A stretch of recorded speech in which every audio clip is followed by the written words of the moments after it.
Yeah, and just, bacon can be anything. Yeah, exactly. Or nothing all at the same time. So when we say what's your bacon, it's just like, hey man, what do you like in life? What's your damage? Bacon! Bacon is my podcast! Bacon! Bacon is my... Bacon! Bacon is my podcast! Bacon! Bacon is my...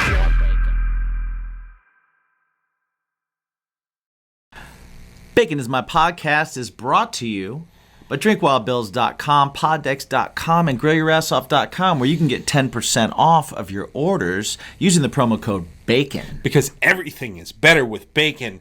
And don't forget, go over to manscaped.com. Feel confident, feel clean, feel fresh. Make sure those marbles are shiny and use the promo code BACONPOD.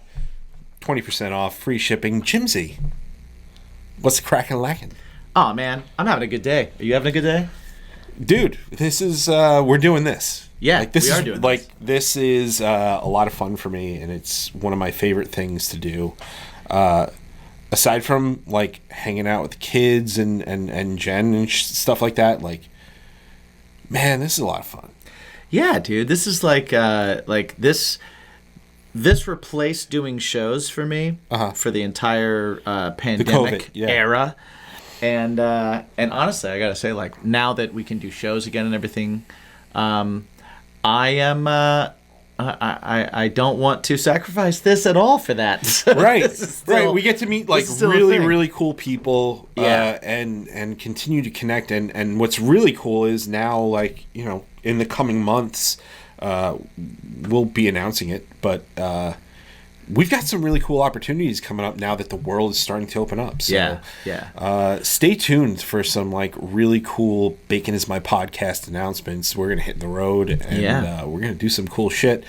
Well, and if you're interested in booking us for something or having us for something, if you know somebody who would want to book us for something, we're available for different cons. We're available for festivals. We're available for just, you know, you want to just come to your town and just hang out and do a live episode. We'll hang out at a bar, all that kind of stuff. We'll do an acoustic set. We'll whatever it is. So get in touch with us. Jump on baconismypodcast.com. Send us a message right on there. It's right on the website. You can definitely send us a message. We'll get it immediately and we'll check it out. Or hit us up in the socials with the hashtag What's Your Bacon and hashtag BaconPod. And Bacon we'll is see my it. pod. Or Bacon is My Pod. Sorry. Yes. And we'll get there and we'll get back to you and we'll figure it out because we definitely want to take on some more things. Yeah. So today. What we're all about is Jake from Old Currents. Yes. A lot of fun, really cool dude. We hit it off really, really well. We'll definitely have him back on again. But before we get into that interview, I'm going to crack open this woodchuck sangria that you just gave me. Yep. So and for all you ASMR people, here it is. And he's going to taste it while we go to Rivals. Yeah. So with your sets, so do you guys put it all on like a session and have it all just run at once? Because like this is my friend when I play. Yeah, we have totally different philosophies for sets. We're gonna switch this song and we're gonna not do this song and do this song, and you can actually pop in what songs you want. So like in between songs, you get definite like set times for how much you can banter.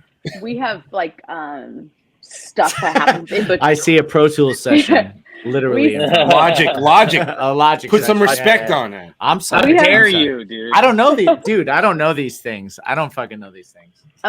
We have like stuff that happens in between the songs, like instrumentally stuff that just happens. So yeah, it's all set. It is all set. Actually, this is the first tour. Actually, there's another thing. We're playing an acoustic song, and we've actually never played it. We are? Yes. Yeah. We are. We are doing it. What? We've never played it live. We don't even know what we're doing. We're going to figure it out when I get there. I didn't even know we were playing an acoustic set, so here we are. I learned something. We're playing one song acoustic. Or whatever. That's the same shit. In the middle of I I have a little bit of information that is going to actually help you guys with this acoustic song idea. Hey! Because my girlfriend is in a fantastic band called Jackknife Stiletto, all girl punk rock, amazing. Check them out. Find them, check them out. But she also runs lights for Joan Jett. Oh shit! And so yes, so cool. Joan Jett is putting out an acoustic record that hasn't been announced yet. It's about to be out, and it's like 25 songs acoustic. Oh my god! Now you're gonna get a cease and desist letter right now. Yeah, I'm probably whatever. I don't care, but I'm just letting you guys know. Like, she's doing her whole set now. She's about to tour with it's Poison, Def Leppard, Motley Crue. Holy shit! Joan Jett opening, which is mind blowing to me. Yeah, that's she's pretty crazy. Opening, right? But she's also doing her acoustic song as a encore. So, yeah, the whole crew has to set up, direct boxes and acoustic shit for one song, which is annoying to them and everybody else. But what she's doing is she's doing this acoustic song, and it's got like this whole vibe, and people are into it, and it's this whole fucking thing. And it's like this awesome situation where she's playing a whole set and then redoing this whole thing. So it makes it possible, and it makes it doable. And she's creating this acoustic moment for the whole crowd. And it creates like this atmosphere where the crowd is like, oh shit, we just saw this one thing for like an hour. And now we have this whole other mindset to get into. Right? So when you guys do that, and how you guys do that, it's going to completely shift how the audience is looking at the moment. So think about that as you go into it, because if you don't, they're going to be like, what just fucking happened? But if you do, you can make them be like, oh, we're anticipating this super cool moment that's about to happen. You made it seem like when they see her play a song acoustic that they're a turtle on the back of the shell. Well, if she doesn't do it right, they are. Right? If she plays her whole set, which is like 90 minutes of hit songs over 50 years. Like, maybe not 50 years. But like whatever. And then they leave the stage and come back on for an acoustic song. The crowd is like, and especially on that tour, they're like, we want to hear fucking Poison. Right? But if you condition them to kind of hear it, they're going to be in the mindset of it, and they're going to be kind of like, oh man, we can't wait to hear this different thing. Or if you don't even condition them, they're going to be like, what the fuck's going on right now? This is stupid. So definitely condition that. Right. Like, take a moment to tell them, like, tell your crowd, like, hey, we're going to do this thing for you that's awesome. Because if you tell them it's awesome, they think it's awesome. If you don't tell them it's awesome, you're leaving it up to them to go like, hey, this sucks. And that's everything. That's everything. Cool. That's good. No pressure. That's good to know. Well, no, like it's no pressure if you tell them it's going to be awesome. Yeah. You go, hey, I can guys. see that though, because I've definitely seen bands where they just randomly got an acoustic after just playing 4 hype songs in a row, and it's kind of just like, oh, there goes the energy. Right? This is really good. I know it is. Just like Rivals is really good. Yes, they are. Check out the new single, Dark Matter, out now. Check them out on tour. They're a great live band. And now we're going to get into old currents. If you haven't watched the 7 questions, it's one of the longer episodes that we've done. Yeah. So go over to strangerhoodtv.com. Check that out. Again, it was a lot of fun. Jake is a really cool dude. We hit it off. We're definitely going to have him on again. We talk gear. We talk food. We talk so much stuff. Yeah, check out the band. If you're into bands like Dropkick Murphys, Gaslight Anthem, Against Me, Social Distortion. Yeah. If you're into that type of sound, there's Americana, there's like some folk writing, but there's punk and there's country. It's rock and roll. Yeah, it's a rock and roll band. It's really cool. It's a style that I love. Indeed. I absolutely love. Like I dove into like their new stuff and immediately went back to their old stuff, and I like deep dove the whole thing. Like I really like this band. Yeah. Yeah. So without further ado, let's get into an interview with our favorite Jersey redneck. Oh. Yeah. Ladies and gentlemen, Jake from Old Currents. Now.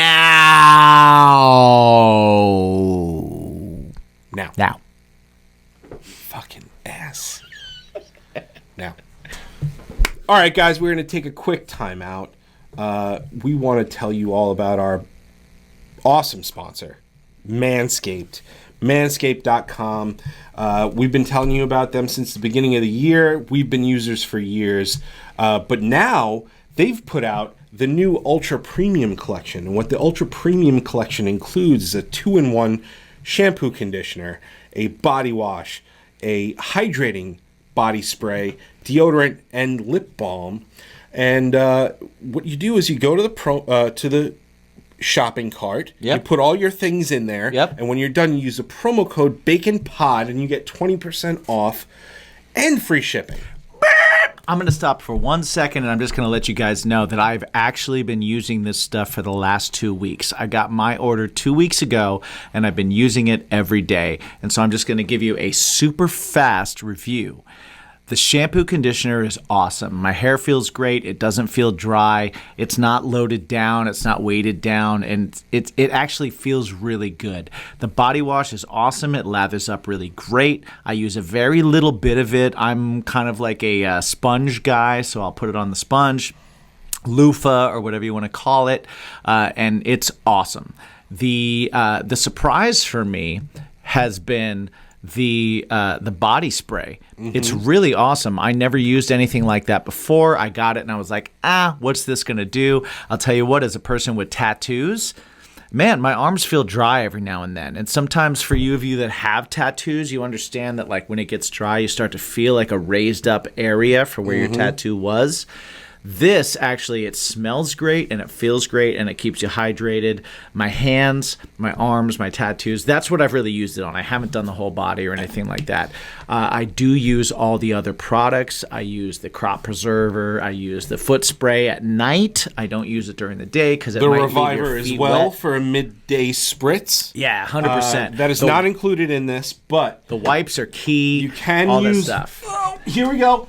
We got the wipes too. Yep. You can use all this stuff, and you can get 20% off on all of these things. And, of course, their flagship, Lawnmower 4.0, which I was skeptical. I had the 3.0. Mm-hmm. They gave us a 4.0. I was like, how much better could it be? It's better. It's way better. I've nicked my sack on the 0 3.0. times. And I've nicked my sack 0 times on the 4.0. Right. So go ahead, go to manscaped.com, use the promo code BACONPOD, get 20% off, get free shipping, and support a really awesome brand that we believe in, and support the show a little bit. It's really good, guys. I don't care. If it's not good, I'd tell you, because I don't care. Right. So it doesn't matter to me.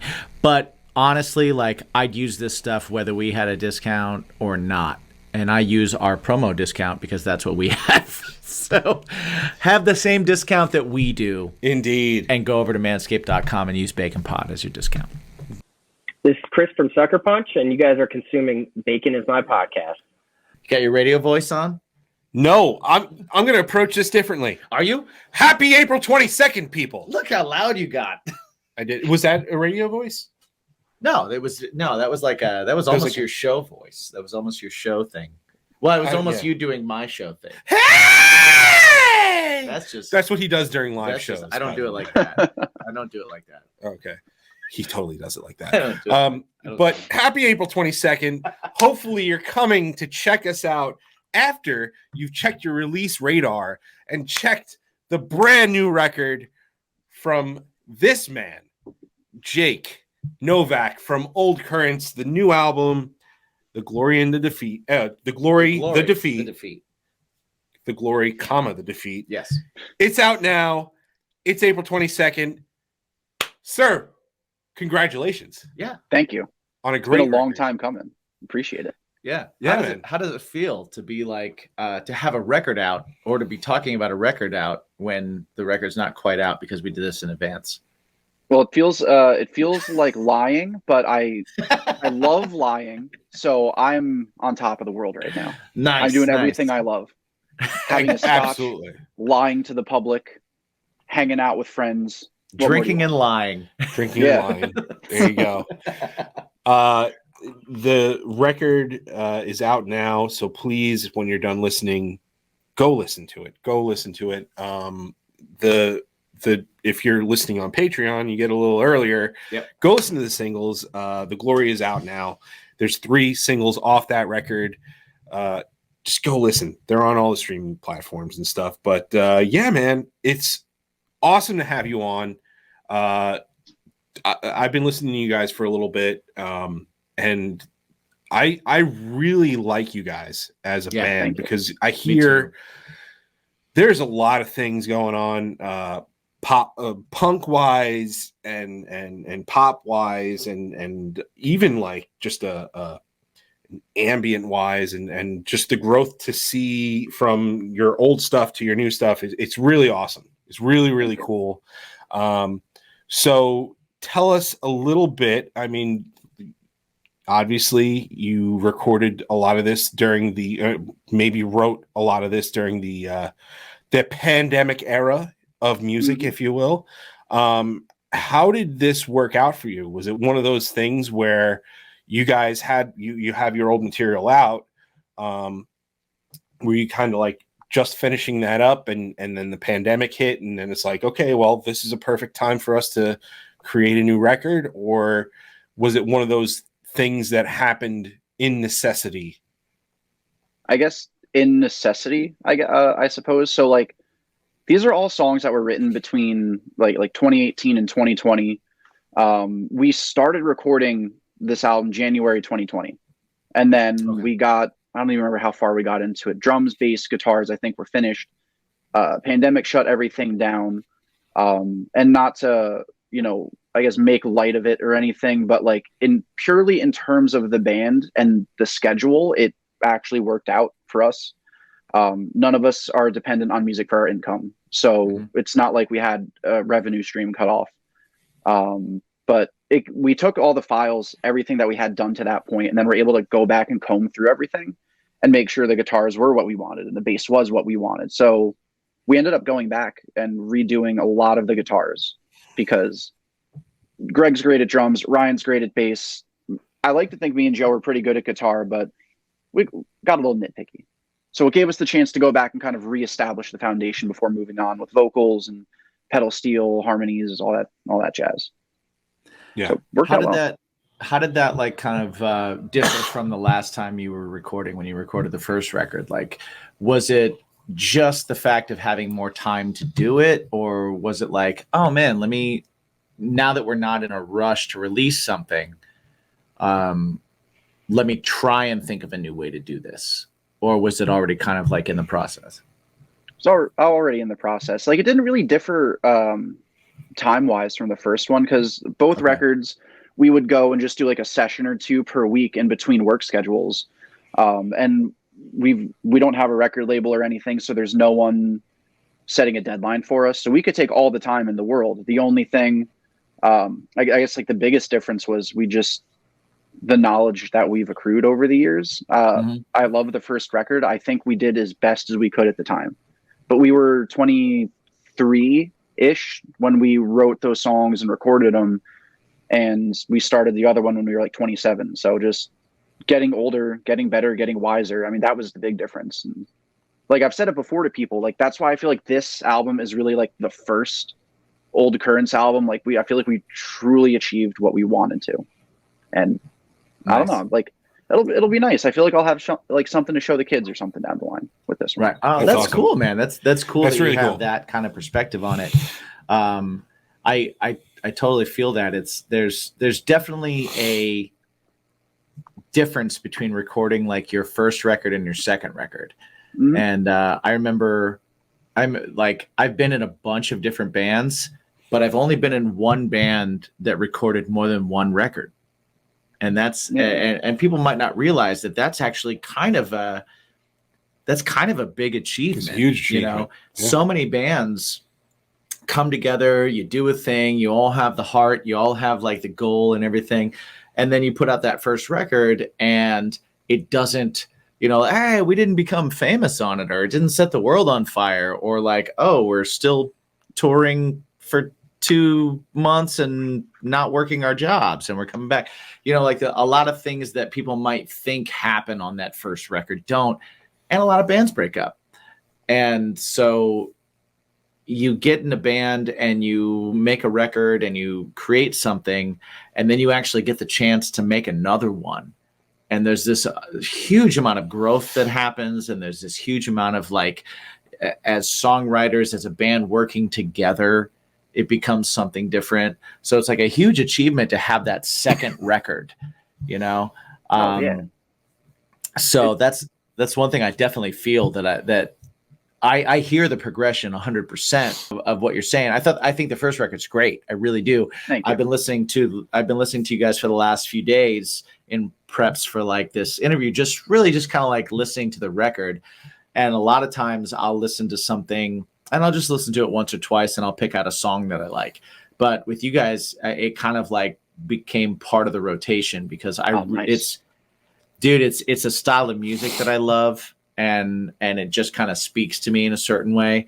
But I hear what you're saying about that second record being like, in your mind, the first record. The first time actually Because coming it's into like, your own as a 4-piece. Now and we're a all that. band, you know. Yeah. Before we were creating something, but now we're a band creating something. Yeah, and I remember I don't remember who the musician was, but they were talking about like their album progression, and they were saying about like the first record, you're just kind of like an amalgam of all your influences, Right. and like the second one is like where you kind of like get all that out of the way, push aside your influences, and it's like, all right, like what do you want to say?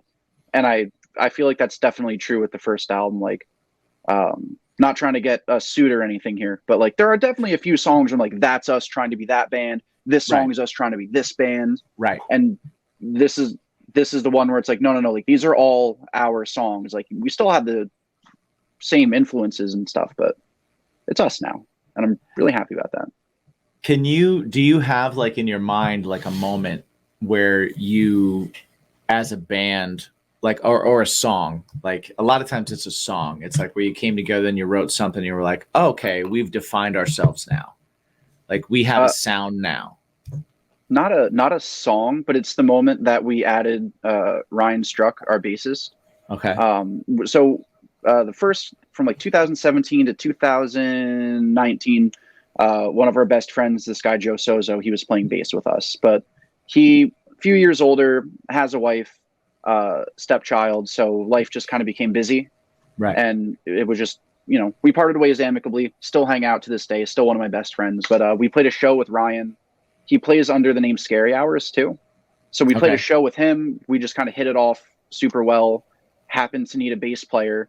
He's fantastic at bass. So I think adding him into the mix really solidified like the sound, and because he's so theoretically smart too. Like he knows what we want to do before we can even do it. So he's always one step ahead musically, which is great. Or he's always like, oh, I'll do this harmony, or like try this chord. This is what you really want. And that's been awesome. He's been a great asset. That's really cool. I feel that like, okay, so are you a theory person? Like you started on bass, correct? Mm-hmm. Yeah. And like, so are you a theory writer? Are you a music theory person? 0%. Okay. Like, so cool. Yeah. Good. That leads me to this. So when I moved to New York, I formed a band, and I got a bass player that was super smart at music theory. And so he could tell me what I was doing, and he would tell me where we could go, and he would tell me different things. And as a songwriter, I always went really on like, what am I feeling and what am I kind of hearing in my head, and let me try and find that thing in my head. And sometimes like musically it would make sense, and sometimes it wouldn't, and sometimes that was cool. But getting someone in the band that really kind of like knew had like a knowledge of music theory helped me in such a huge way as a writer to simplify what I was doing. Mm-hmm. Right? Because it was so much of trial and error, and so much of like, okay, I've done this a million times. Let me figure out something different to do in the middle, so I'm not using the same progression or not using the same this or the same that. Because I was always just interested in writing a song. I didn't really think about the other things. So it was like, oh, I wrote 3 songs that all are in the same key and all sound the same. Having someone really changed me as a writer, because working with them made me smarter, and making me smarter didn't necessarily make me more technical. It actually made me be able to simplify. Mm-hmm. Did you find that happen for you, or like, how did that work for you when you got somebody in the band that kind of had that knowledge base? He was able to tweak everything. So we've only just kind of started writing as like a 4-piece. Ryan came into the mix. So like basically how we write, me or Joe will take like the chords, the melody, and the lyrics, and just kind of have like a skeleton. We bring it to band practice, and then we just kind of jam on it until it kind of fleshes out into a song. Okay. So Ryan came in, I think, after all the skeletons were done for number 2, but he was able to come in and kind of tweak everything, and put his like the bells and whistles on everything. Okay, so cool. In that sense, like I feel like he really was able to up the quality of songs. But so, not to get ahead of ourselves, but number 3, which is as of yet untitled because number 2 is not out yet, that's going to be the first one where it's like, all right, these are all songs that were the 4 of us like really going at it together, and like we have some cool stuff so far, stuff that I'm really excited on. Like, nice. Just not even changing time signatures, but really trying to get into more I guess changes in dynamics throughout the song, but that's a couple years down the road. I can't get ahead of myself. But that's awesome though. Like I can't wait to hear it. There's a trajectory, and really cool. I'll tell you right now, because you're at that point that I kind of like. I remember being at, having someone come in. You know, like I had a certain number of things under my belt, and then I got somebody, and it changed my writing. So I'm super anxious to see where your writing goes, and as a band your writing goes, because that's super cool. So maybe I asked you a question that I should ask you in a year or two. So I'll ask you again. I'll ask you again in a year or two. Sounds good. Awesome. Yeah, as long as I'm alive, I'm going to be writing music. You know, awesome. I would love for it to be with Old Currents until the day I'm 95. You know, or whatever. That's so cool. Yeah. So you guys are from Jersey. You guys, the Jersey scene is I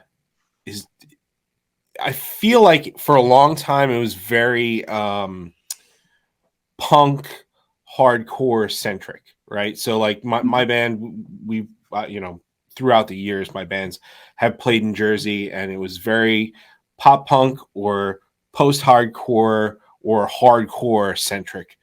But now it seems like a lot of these bands that are coming out are more geared toward like the punk or pop or that kind of stuff. So like, where are your guys' influences from?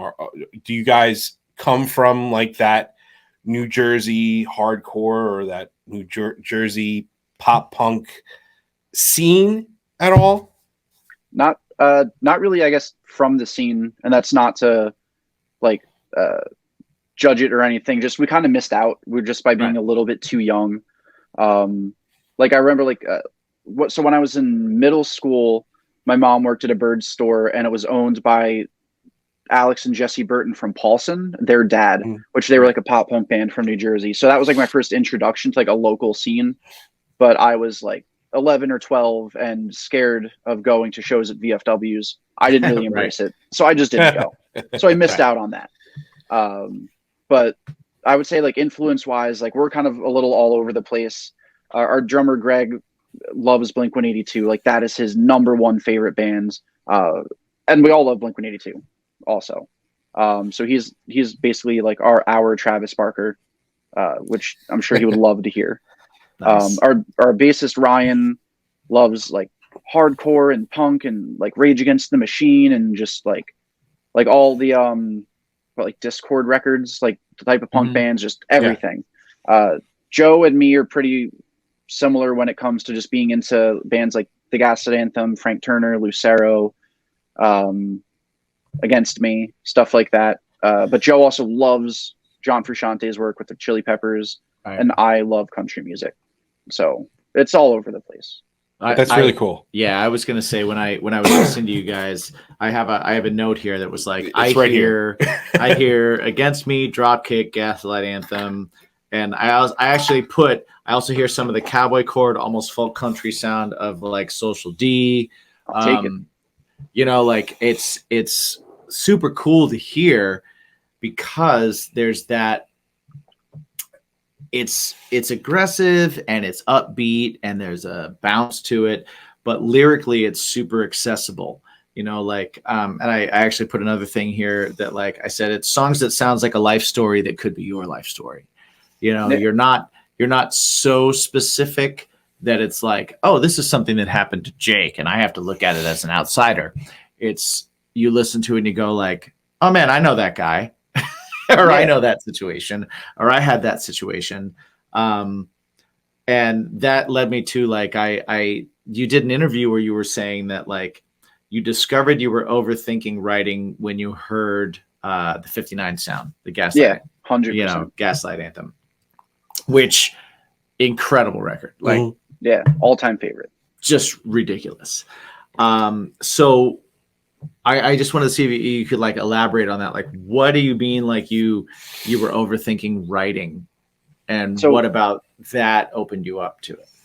So like a lot of my friends growing up in Glen Rock were very musically inclined. One of my best friends, fantastic guitarist, like could run circles around anybody, like from Joe Bonamassa to anybody. He could take any of them on, but he was always very much so of the mindset of like, you have to be theoretically well read. You know, there's a reason for everything. And he kind of looked at it, I guess, like math, where I count like you, it's all, for me, it's pure emotion and just trying to convey my thought or feeling. So having a bunch of friends like that who are very theoretically well read.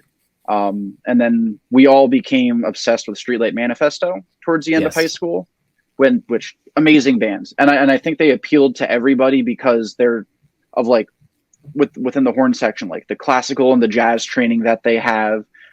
Pete McCullough, I think, is the best bassist in the history of rock music. So I just want to let that be known. Nice. But it appealed to everybody, because for me, who just wanted to listen to songs for the emotion, they nailed it. But then I was like, oh, cool. Like I want to try to write songs. I want to try to be just like them. And there's so many chord changes. The lyrics are always referencing like all these different writers and poets. Very well read. I've read 6 books this year, and that's my current record. That's pretty great, dude. That's more than I read this year. I'm excited about it. That's great. I mean, they're not like real books. They're all books about like baseball and stuff, but whatever. Okay. I read 6 comic books are books. They count. Yeah. But yeah, so I don't know. Trying to write like them as like a 16-year-old kid was just really tough, and then found the 59 sound and just like, oh, like he's just playing chords and saying what he's thinking. Like I could do that. I have a lot to say, as has been evident for the last 45 minutes. Right. You know? So basically just put your thoughts to chords, and just like, that's when it clicked. So when you found that, when you decided that, because I know for me it was very similar. When you kind of discovered that, like, oh, music's just about letting what's in me out and not trying to like match something else or live up to something else. Was it like an immediate rush of like, I just wrote 20 songs and I needed to get this out? Or did that take time for you? Or was it like a process of like, okay, I need to figure out my way now of doing this? I think I had like 5 or 6 or something, like kind of right from the jump.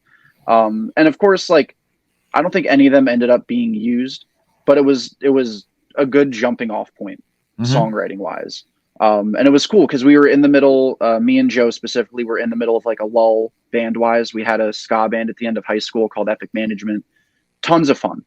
But it was like a couple years after that, we didn't really have anything going on, but we wanted to keep playing music. So that sort of worked as like, the jumping off point. Nice. Because before Old Currents, we had a band called the Lawless Few, which was like our practice band, I guess. Right. For lack of better phrasing. I wasn't going to bring up the name because I know you guys didn't. I mean, the thing is, like, it sounded like a cool, badass name because I'm like, oh, this like makes me think of like westerns and cowboys. It does sound like a cool, badass name. Yeah, but then we don't do crime, so it didn't like fit. Yeah. Right. Yeah. So then, I mean, it was fun. It was like good practice, good training, lots of public failing, which is fine. Yeah. But It happens. yeah, so basically, those few songs are a good jumping off point for me and Joe to start playing again and trying to take it seriously. Yeah. That's cool. I tend to think that all the it's the bad shows, and even more importantly, it's the songs that you don't let people hear that make you good. Because once you're able to kind of decide, like, okay, I'm not going to put this out.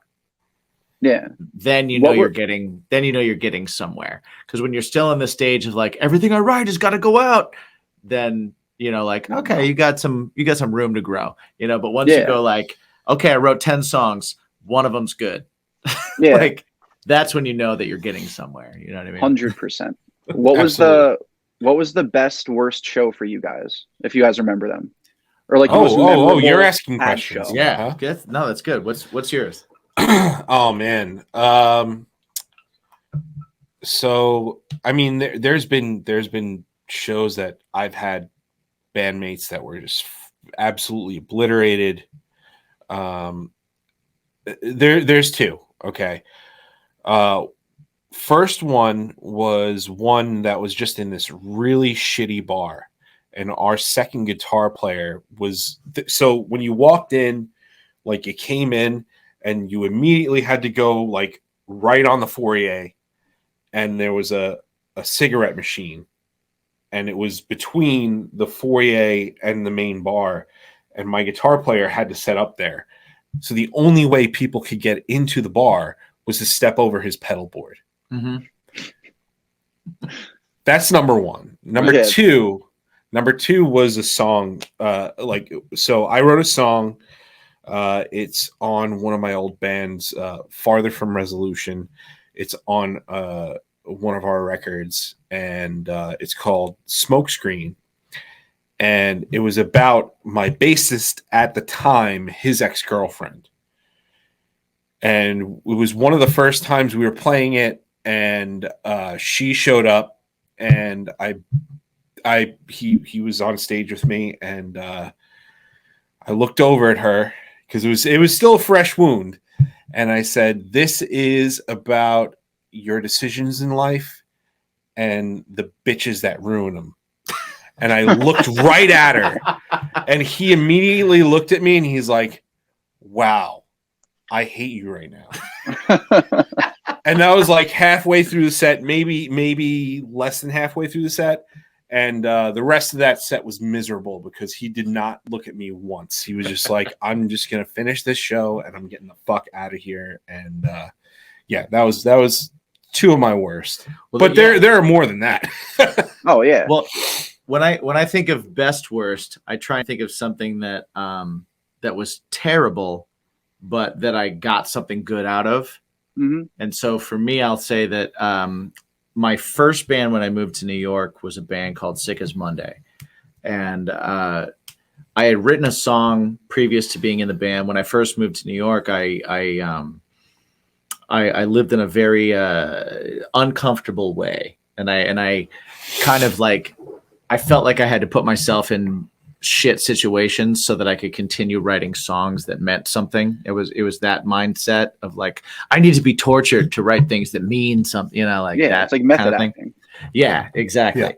And what that really meant was that I wasn't good enough to yet to like right. Make something meta, you know. But we played the old CMJ festival, and when you played that festival, you paid extra money, and you could have an industry professional, quote, listen to your music while you did the show. And I remember doing the show, and we actually had a really great time slot, and we were a pretty good band. We were able to kind of like get people into a show, and it was a party atmosphere, and we had a really good show. And then we sat down at this table at this bar in New York City with a quote industry professional. And in my mindset at the time, I was like, this could be it. This could be everything. This could be the moment. Isn't it always? And I had written a song, and I wrote a song called Heroin, which meant a lot to me.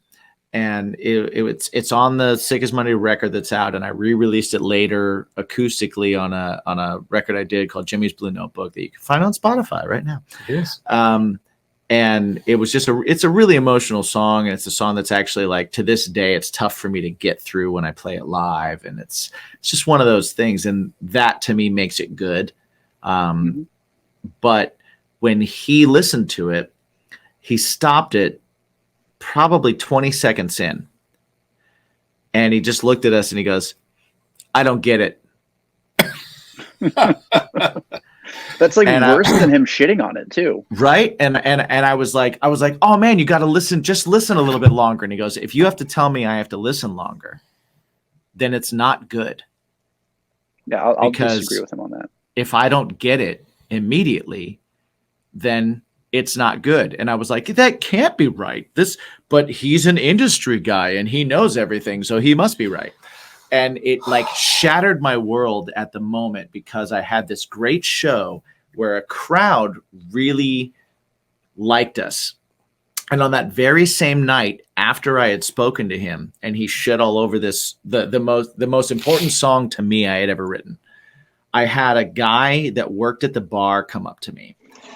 And he came up to me and he goes, hey man, you guys sang that song Heroin, right? And ironically, he picked out that song from our set. And he goes, my sister died of an overdose 2 years ago. Yeah. And I can't tell you how much I related and appreciated that song from your entire set. I loved your set, but you really hit me with that. Thank you. Mm-hmm. And so it was like I had this really weird moment of thinking we did really good, and then thinking like I'm worthless and I don't know how to write and this is awful.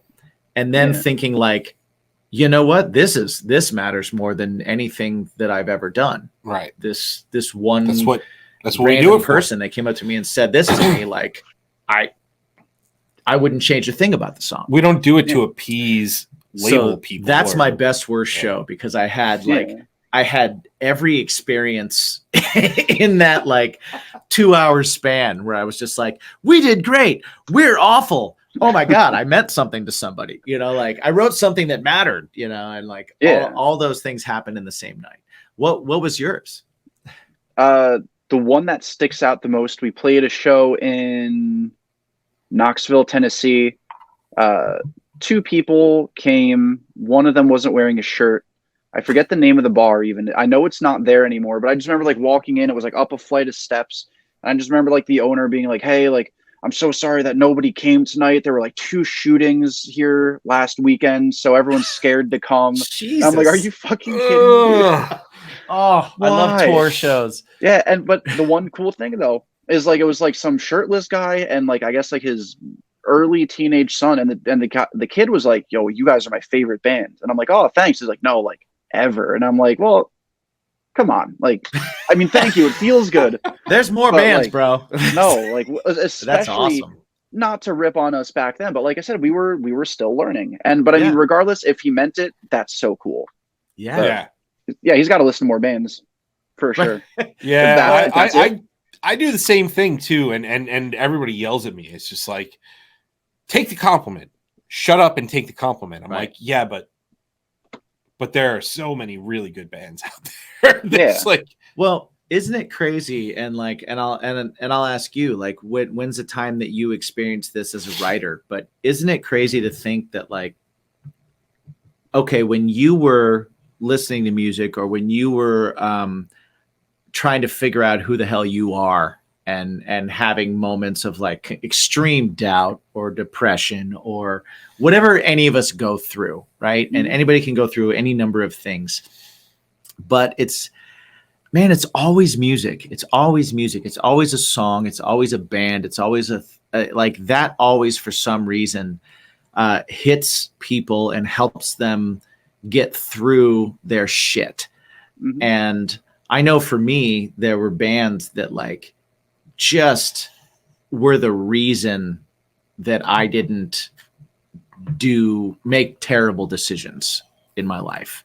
And it's not even like hyperbole to say that. Like, literally, there were times where I listened to a band and it cleared a thought process for me. For sure. To think or to even imagine that I could ever do that for someone else or be that for somebody else is so mind-blowing that I can't even really rationalize it, because there's always that thought of like, yeah, but they're a band and I'm just me, like, yeah. But I've definitely had moments where I've been like, holy shit, like I affected somebody. Do you remember a time where you had that as a writer, where somebody told you something and you were like, holy fuck, like that's amazing. I don't even know how to react. Yeah. We played at a town fair or something like that. And this like girl came up to us and was talking to us about how much she liked her set, and just it didn't go as like deep as like you saved my life or anything. I've never had that happen. Right. I'm not going to pretend I have. I've never had that either. So yeah. Don't mistake it. I'm not saying like I saved lives. Yeah. No, but that was just like one of the first times where like a stranger who does not know us at all, has no reason to say anything nice, did say stuff not like something nice and talk with us about our music, and it's just like that was so cool. I would love for our music to have helped someone get through a tough time. No one's told me that, at least personally, but that's fine, but that was the coolest. We hope nobody has those tough times. Right. Oh yeah. But yeah, like, isn't that crazy? Like you can think back on that and you go, holy shit, like, man, that's living forever. That's immortality. Where you're writing things, you're an artist, you're creating something, and you're creating something that is going to far outlive you.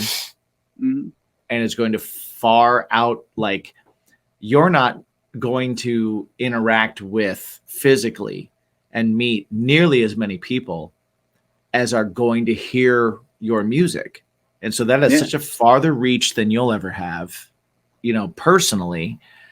And it can affect people in that way. And that's just an amazing thing to kind of like feel and think about.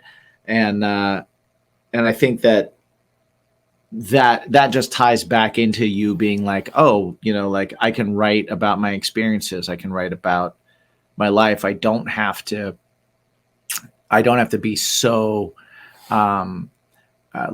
like, I guess, poetic in a way. Yeah, and I'm try not and poetic. write. Like, not poetic. I don't it's not even being self-deprecating. Like, I'm not a poet. Right. I'm not here to take any like major stance against anything or for anything. Like, I've thankfully most of my life I've been pretty emotionally even keel.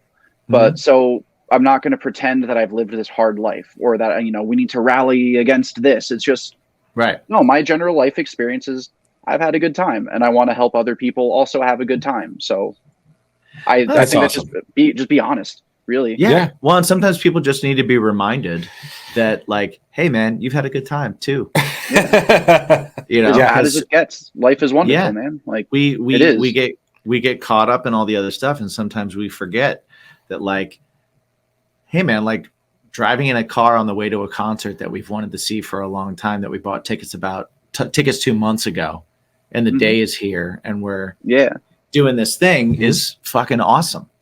You know, and like some people need to remember that and need to and dude, music's supposed to do that. That's what it's supposed to do. Absolutely. That's what it's supposed to be. After these messages, we'll be right back.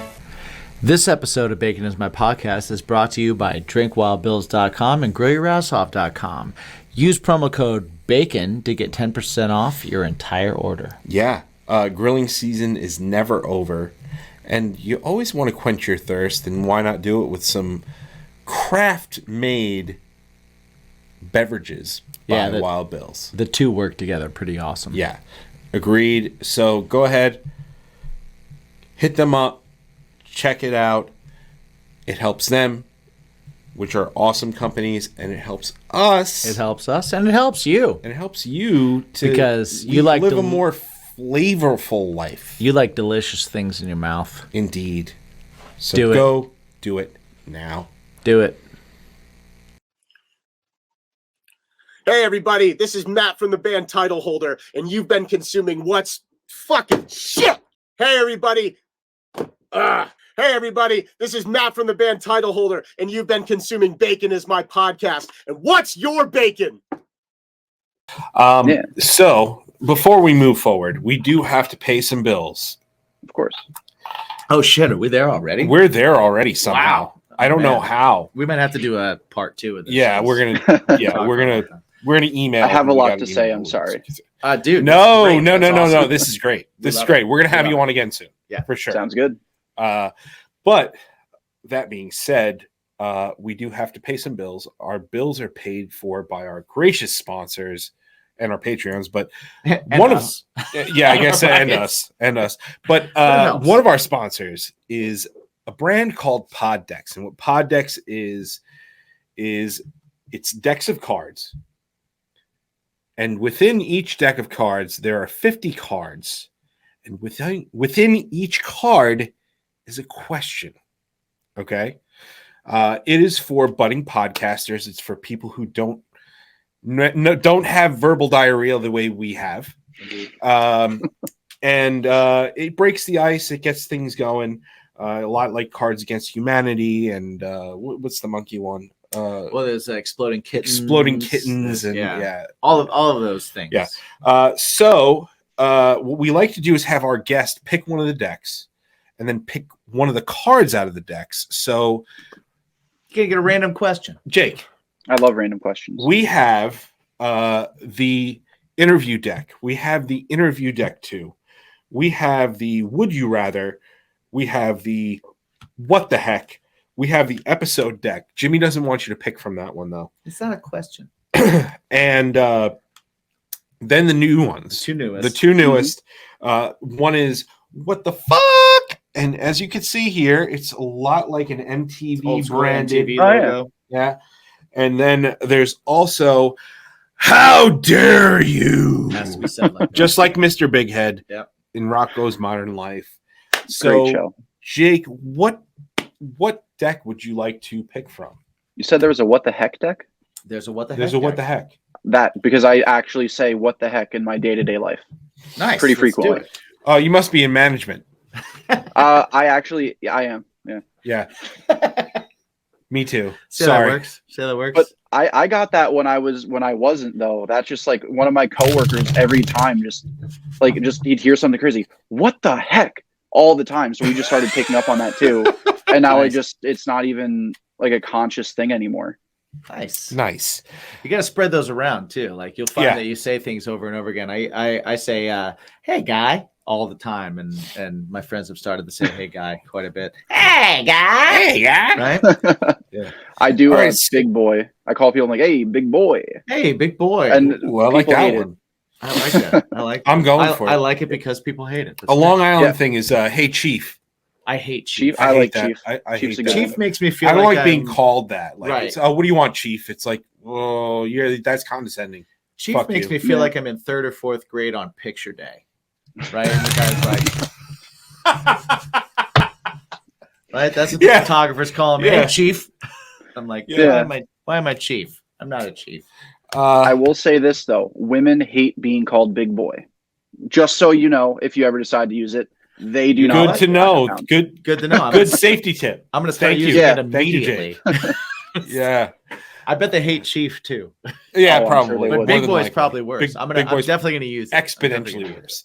Hey, So big boy. I just shuffled the deck. So he's Jim, shuffling. real I'll just quick. quickly tell everybody that if you're listening and you're interested in pod decks, go to poddecks.com. Check out all the decks. You can get them all there. They sell them in one by one, a la carte, as you will, or you can get combinations. A la carte. They also have an app for your phone if you just want to kind of go through some stuff. We've used that before.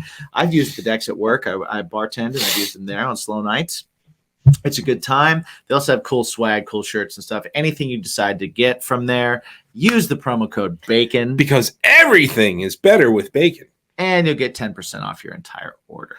So what we do now is I fan them out. Yep. Like so. And then Jimsy over here. I'm going to use the finger of power, Jimsy.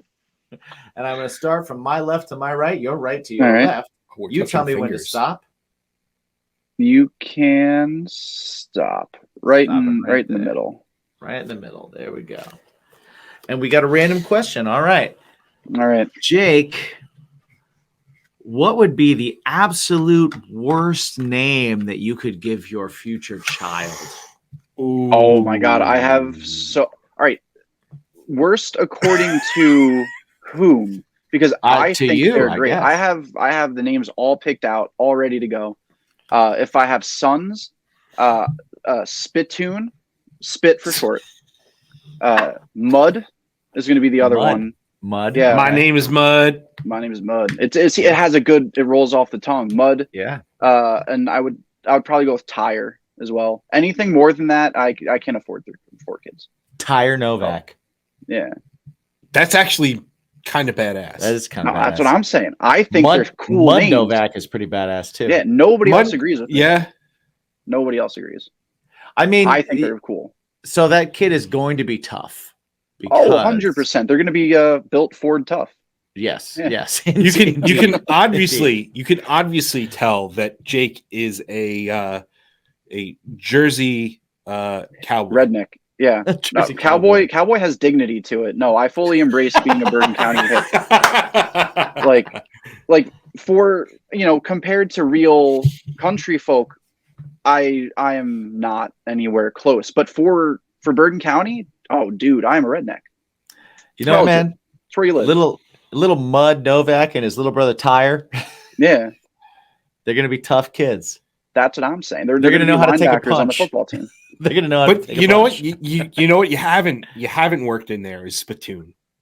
Yeah. Spit Spittoon? for short, obviously. Yeah, yeah. Probably. We only call him Spit, Mud, and Spittoon when Tire he's in Novak. trouble. Spittoon, Yeah. get over here. Yeah, all my kids, they're all gonna be athletes, and I'm gonna live vicariously through all of them. That's the plan. Nice. I Mm-hmm. like it. So you're obviously a sports guy. Yes. Big sports guy. We wanted know to be a that baseball player. You Yeah. you wanted to Always be a the dream. baseball player. Yeah. What you're in Jersey. So Mm-hmm. what do you guys have? You guys actually, like in reality, have the Jersey Devils, right? Hmm. But then everything else is labeled New York. Yeah. Then the Jets and How- Giants playing East Rutherford. Like, what's up with that? How much Right, how yeah. much bullshit is it, how like fucked up is that? Oh, I for hate you? it. I mean, I don't root for any local teams, so I don't care. Okay, They're all terrible. I have no allegiance to any of them.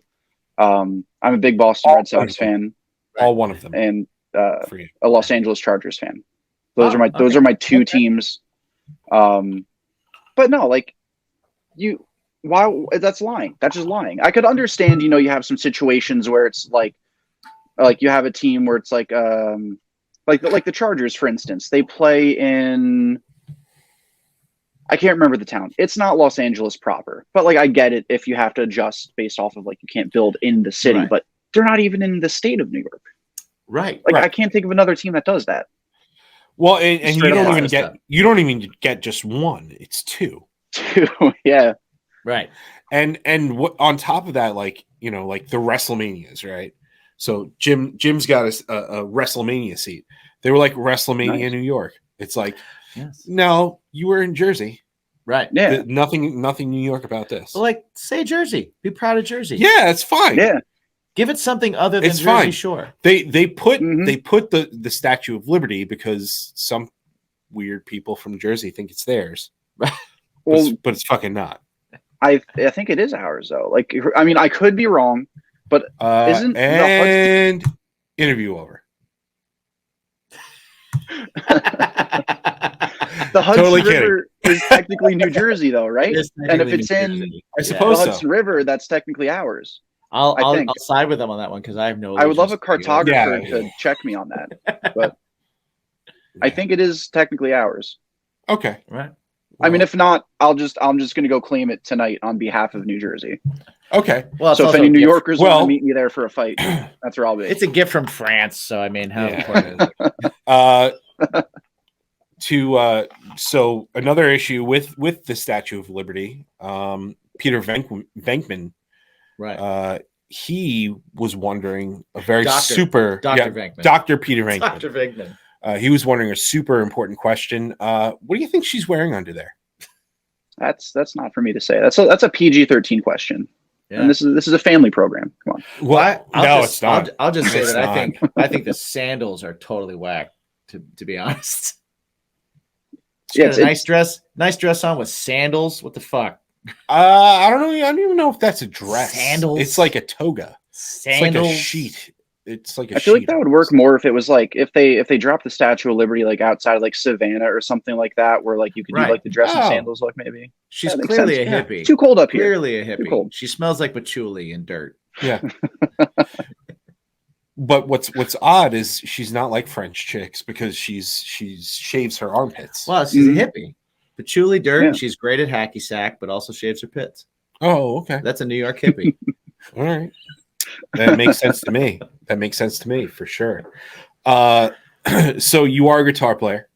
That's correct. We're gonna just change it. We're We're shifting right All now because we could go. It sounds like we can go on for hours insulting the Statue of Liberty, and we probably don't want to. Probably shouldn't do that. We should probably not do that. But that being said, you're a guitar player. You talked about pedals and stuff. We talk about it on the show a lot with other musicians because he switched me over. He got me into like going Helix and, we went and digital. stuff like that. We went all digital. Where are you at on that? Where are you at on the digital things? Or are you just like, give me an amp, give me some pedals, Analog, give me bro.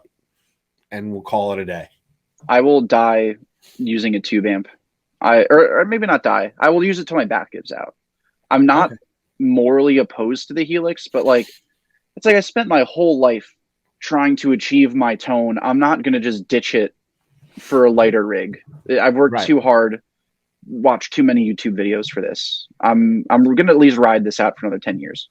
What I like is the fact that you're like, I found my tone, and it's like I played guitar for 20 something years, and I now have a Helix, and I don't even know if I totally found my tone still. Oh, I know my tone, and I converted my tone over to Helix, and I will see you, and I will give you one thing to think about, and this is the only thing I'll give you to think about, and it's what switched me over, because I have been chasing since I heard them, Mike Ness from Social Distortion's guitar tone.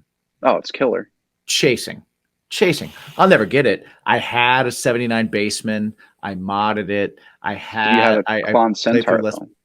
I did not have a Klon Centaur. Do you have $8,000 to drop on a Centaur? I was going to say I do not have that.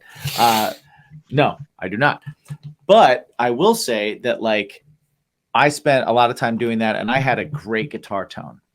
And then what I realized was that there are two people in the world that have never heard my guitar tone. One is me, because I'm the singer guitar player in my band. So my amp was always on the other side of my bass player, stage right, far right. So it was never behind me. So I never heard my guitar anyway. I always heard a monitor coming back at me. And two, the audience, because it's mic'd and going through a system, and they're doing whatever they want to it. Yeah. So when I switched over to a Helix, it wasn't at all about ease of carry or anything like that. It was about the fact that I can find and create as close to my tone as I can get, but my tone as if it was mic'd and put through a record, because my tone was never on record either, because we also adjusted it. It's not what's in the room. It's not what I hear behind me. And so I can get the tone of the record, and I know that not only do I hear it, but the audience hears it exactly like I want them to hear it. They don't hear a weird version of it mic'd and then some of it that's going through my legs. And, you know, if someone's in front of the left side of the stage, they hear none of me. And if they're on the right side of the stage, they hear only me. And the consistency and the fact that, like, I can play at a good venue in New York that has great sound, and then the next night I can play at a good venue, or I can play at like a dive bar in Pennsylvania that has terrible sound, and they're going to get the exact same guitar tone from me every single time, and there's consistency to it.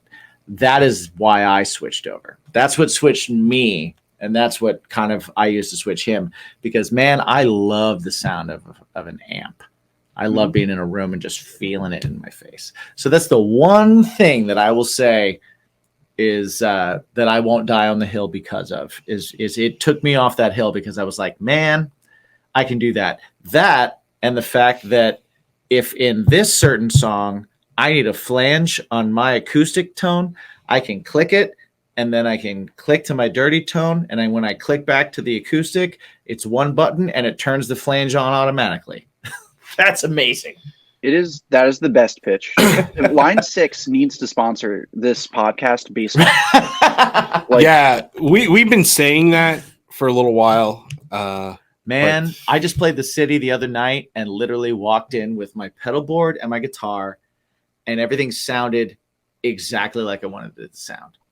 Yeah.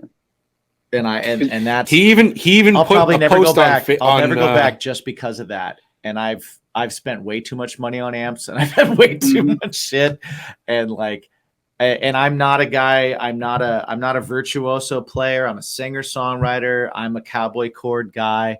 I love big open, just arena filling sound. And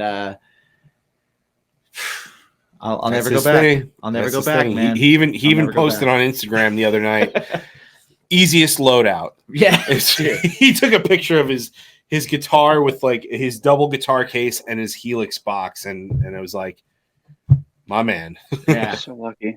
Like, I parked, like, we had a show last night. I parked 1,000 feet away because I wasn't sure if I was going to get parking. Then you had to go up a flight of steps. And so that was, guitar, pedal board, my current amp. It's like a Vox 2x12 cabinet and a Somatone Roaring 40 head, which individually are not as bad as an AC30 all in one. Yeah. Like, it is worth splitting it up, but so much walking. Dude, so much walking. So much It walking. is. So much walking. So many steps. Many steps. And you know, a lot of like the touring bands, the big touring bands, they're like, oh yeah, no, we just Helix, Kemper, Axe Effects. Yeah. I can fly with my Neural. My old band from high school did a reunion show when we had like a high school reunion in Indiana. And I literally, like, I could have flown home with just a pedal board and a guitar and done the show. And I drove, but I drove with just a pedal board and a guitar and did the show. And it sounded exactly like I wanted it to sound. I wasn't playing through somebody else's like crap ass cabinet, putting my head on it and hoping that it's going to work. I wasn't showing up at a club that was like, yeah, we have a back line, and playing through somebody's like Fender Twin and trying to make pedals sound all right through it, when a Twin sounds great, but not for what I'm doing. And, or my pedals don't react to it, or, it simplified things so much. It simplified things. So I could just concentrate on like play a show, sing your songs, and do your thing. That's my one sales pitch that I'll give you, just because, oh man, it's so great. And so, you alluded to at the beginning of the show that you're frugal, so hopefully you're frugal enough to have saved up $1,700 for the DX. So, frugal when it comes to everything except music equipment. Like that's the one thing. Like nobody's frugal with music equipment. No, because like Sears is my main source of everything. So, it's easy to keep clothes cheap when you shop at Sears. But then but music equipment's the one place I splurge. Everyone's the same way. Absolutely. For sure. What's the dumbest thing you spent the most money on?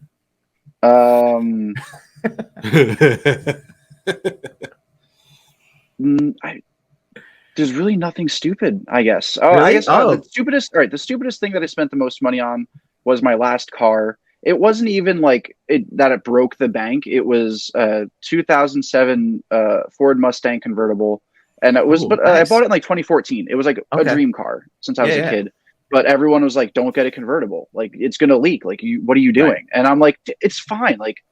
I'm like the technology nowadays, and I'm not a car guy. But the technology is so good, there's no way it's going to fail. And then the day before Thanksgiving in like 2016 or something like that, it leaked. It started leaking. I had to sell my car, and I was financially ruined because of it. Everybody told me I was being a fucking idiot, and they were right. So man, you had two great years. Yeah, it was great. It was awesome. 2 great years. So yeah, that's not a failure. That's not a failure. That's a success, my friend. Yeah, for sure. Yeah, no, you got to pay if you want to experience the finer things in life. Indeed, it was short. Indeed, man. Absolutely, dude. Roller coasters are short, man, but we still get a ticket. But we still do it. We still buy a ticket. Still do it. Me. I want no part of roller coasters. No, you don't. I was just recently on one.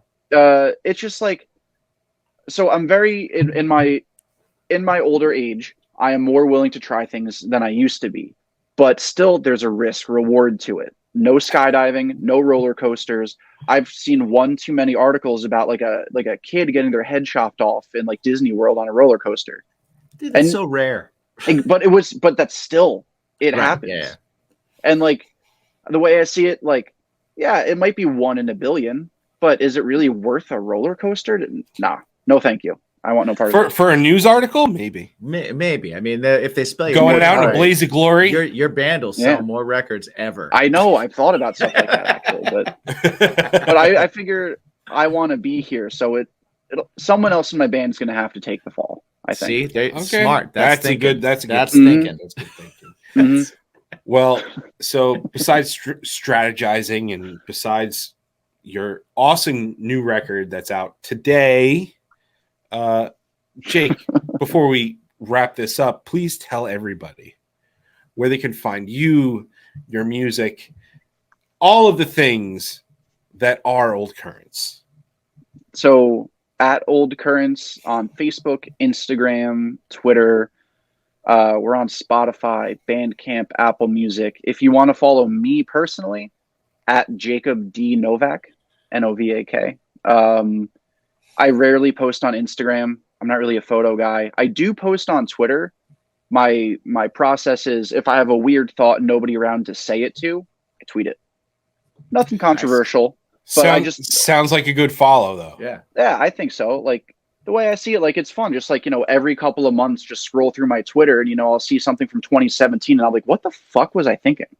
Like it was, but not in like a that's so immature or like why would I? Just like literally, what was I thinking? Where was I at in life where that was a thought? Yeah. So I'm always tweeting weird stuff. I think I just broke 100 followers, so I'm on the road to 110. Nice, so, awesome, awesome. Well, 101. You can monetize that in 10 short years. Yeah. Hey, fine with me. I got time. Got nothing but time. Exactly. Absolutely. Yeah, it sounds like we'll be following. So it sounds like we're gonna follow it. We're gonna follow for follow. Let's do this. Mm-hmm. Sweet. All right, guys. So thank you again, Jake. Thank you again for hanging out with us. We really appreciate it. Thank you for letting me rant. No, well, that's what we do. This is the short interview. If we didn't have an interview after this, this would be a 2 or 3 hour episode. Yeah, so we definitely need to get back on. We'll our people get in touch with your people, and I want to talk about here. You throw this away. Yes, I want to talk about so many things. Like there's so much that we didn't get to, so we will definitely do this again. Once a fiscal quarter, let's make this happen. I like it. Yeah. I like it. We're in. We're in. So until then, until the next time that you see us, or the next time you see Jake, or the next time you see us and Jake, Mm-hmm.